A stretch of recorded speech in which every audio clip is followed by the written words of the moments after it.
The Prime Minister Robina Nabbanja has told global leaders that Uganda, through extensive national and subnational level consultations, developed 6 strategic commitments aimed at accelerating Sustainable Development Goals SDGs implementation and driving socio-economic transformation. Nabbanja made the remarks while making a presentation during the high-level political forum during the 11th meeting at the United Nations headquarters in New York. Yeah, we are now set. 1, 2, 3, go. Okay. One, the last one. Good. Thank you. Thank you. Nabbanja says that to achieve these 6 strategic commitments, the government will integrate them into the 4th National Development Plan 2025-2030, which ushers Uganda into the end of SDGs in 2030. Looking ahead, Uganda remains resolute in 1. Identifying synergies among SDGs. 2. Leveraging technological innovations. 3. Value addition in the vast tourism, mineral and agricultural endowments through fostering partnerships and regional cooperation.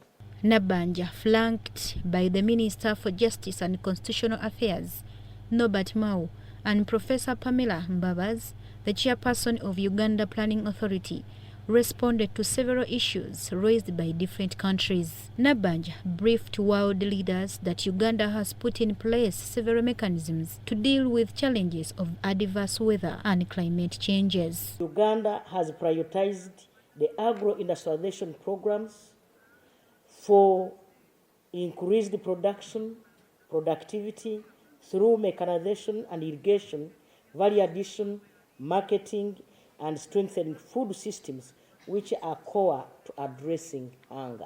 Norbert Mao, while responding to issues of civic space as raised by civil society organizations, defended the government, saying that Uganda is a country. First and foremost, these civil society organizations are largely led by Ugandans. So their rights are embedded in the Constitution, and they exercise those rights as citizens.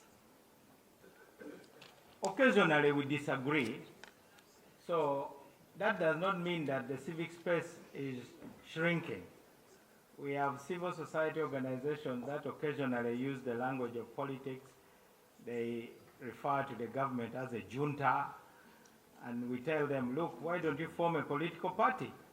Earlier on in the day, Nabbanja made a statement on behalf of the G77 plus China, where she assured world leaders of the commitment in attaining the SDGs. The group of 77 and China emphasizes that we must prioritize advancing the full implementation of the 2030 agenda by translating the commitments agreed upon during the 2023 SDG Summit Political Declaration into concrete actions that fully support developing countries in their efforts to achieve the SDGs. Nabbanja says that G77 plus China will support all endeavors aimed at achieving the 2030 agenda.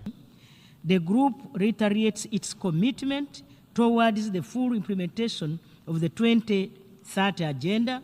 We urge the international community, particularly the developed countries, to provide the required means of implementation to support developing countries to adequately address the challenges they face in their efforts to accelerate the implementation of the 2030 agenda. The Prime Minister also held bilateral talks with the President of United Nations General Assembly, Dennis Francis, at his offices in New York, and discussed ways of strengthening working relations.